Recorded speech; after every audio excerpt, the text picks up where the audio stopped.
Arminius, the man who had brought the Romans to their knees in Teutoburg, was on one side. Germanicus, the most powerful Roman general in Rome at the time, was on the other, determined to seek revenge for the deaths of his men in Teutoburg. Who would win this battle? Nearly 5 years have now passed since the Teutoburg catastrophe, and until 14 AD, the Romans had not achieved any major victories over the Germans. Several tribes saw it as particularly useful to start allying themselves with Armenia against Roman control. There were even Truci headed by their uncle Ingu Omer, who hadn't supported the initial attack, but who then joined Armenia's side. In spite of this growing support, Cicis, a leader of the Truci and also Arminius's father-in-law, still preferred to remain loyal to Rome. And it is obvious that this eventually undermined his authority and popularity within the tribe. Retaliating for this endorsement, Arminius ordered his allies to arrest his father-in-law, Cicis. Then somehow, Cicis managed to send his own son, Seamus Mundus, to ask the general Dramaticus for help. With Seamus's assistance, Dramaticus succeeded in freeing Cices and capturing some of Arminius's allies, including his wife Thela, at the time pregnant. One can only picture the moment when Arminius, his wife who also happened to be Cicis's daughter, found herself face to face with her father, who was now free and also on the enemy side. Notwithstanding past grudges, Dramaticus, with Cicis's son's defection and some other dramatic warriors who had quit to follow Arminius, spotted an opportunity. All the evidence suggests that not only had the son of Cici fought against Rome, but that he had also defiled the corpse of General Puis Faris. Given this rebellious background, the reigning emperor Tiberius decided to pardon all those involved. The exiled were not only given a place to live in the empire, but also a lifetime. This strategy not only secured the loyalty of these new allies, but also weakened Arminius's position by undercutting his internal support. On hearing that his father-in-law had permitted his pregnant daughter to be imprisoned, Arminius was enraged. As Tacitus put it, Arminius said that the Romans were cowards and lacked the nerve to stand up to him, which was why they went after his wife. At that point, referring to Germanicus, Arminius said, "We have defeated Augustus and his heir Tiberius. Why should we cower before an inexperienced teenager and his mutinous army?"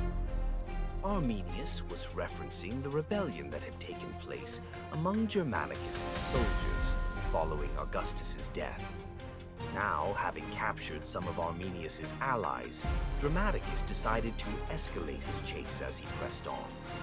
Arminius took advantage of the rough and muddy terrain and managed once again to attack the Romans in a swampy forest and score a small victory. His uncle Ingu then suggested attacking the Romans in open terrain, but the attempt was unsuccessful, mainly due to the Roman army's greater experience in such conditions. Throughout the following 2 years, the Romans, led by Germanicus, continued their raids against various Germanic tribes that had allied themselves with Arminius. They recovered one of their banners that had been lost. Nonetheless, they were unable to confront Arminius and his soldiers during this period. The Roman image was heavily tied to their ability to avoid any kind of defeat, however small. Every time they carried out an expedition, it felt as if they were engaging in a mind game. It was not a question of utterly defeating a tribe, but it conveyed the idea that the Romans were invincible. When they withdrew strategically, it not only showed their military strength, but also sent a clear message. The Romans were powerful and strong-willed. Yet, with every expedition he undertook, Germanicus faced the challenge of how to achieve a balance between strength and agility in his expeditions. This is why he aimed to cause destruction and spread terror over a wide area, displaying Roman military capabilities. This is why he aimed to cause destruction and spread terror over a wide area, displaying Roman military capabilities. Withdrawing without incurring heavy losses was the crux of the strategy.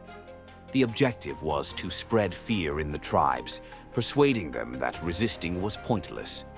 Despite not having won any major victories after Teutoburg, the mere fact of having avoided significant defeats boosted Arminius's reputation.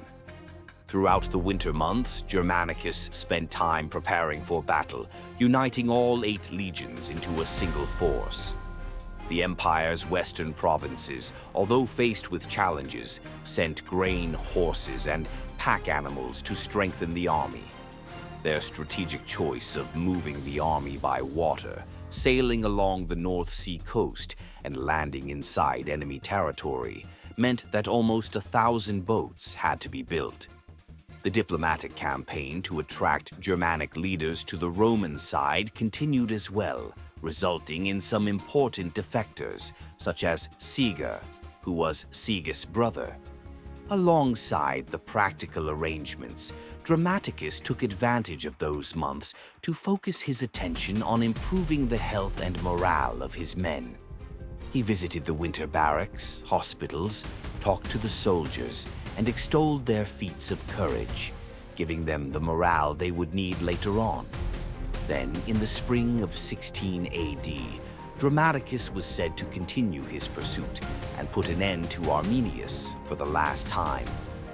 By joining the squadron in the territory of the Batavi, an allied tribe, the Roman army started preparing for the campaign by sending a small column to attack the Chatti. Germanicus learned of an attack on the Roman fort, close to where Varus's disgrace had taken place. This was a prelude to the ensuing showdown. But before that, the tombs that Germanicus had built for the soldiers in Teutoburg were razed to the ground by native enemies. This heightened tensions. Arminius found out that the Roman army was assembled at the river Weser,